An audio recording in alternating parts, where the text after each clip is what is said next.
Question 2. T is equal to 4m squared minus 11. Part A, work out the value of t when m is equal to minus 3.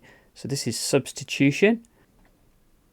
And so when we substitute in the minus 3, we need to make sure that that minus 3 is squared before it's times by 4 and then has 11 subtracted. So we do need to be careful with our rules of BIDMAS here. Minus 3 squared is 9. So this is now 4 times 9. Subtract 11.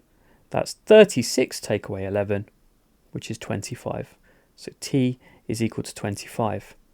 Part B, make p the subject of the formula d is equal to 3p plus 4. So I want to be able to write p is equal to something. So to get this p by itself, let's first of all subtract 4 from both sides of this equals sign. That gives me d minus 4 is equal to 3p. And now if I've got 3p, to get 1p, I need to divide both sides by 3.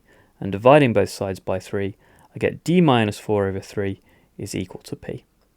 And that's the same as p is equal to d minus 4 over 3.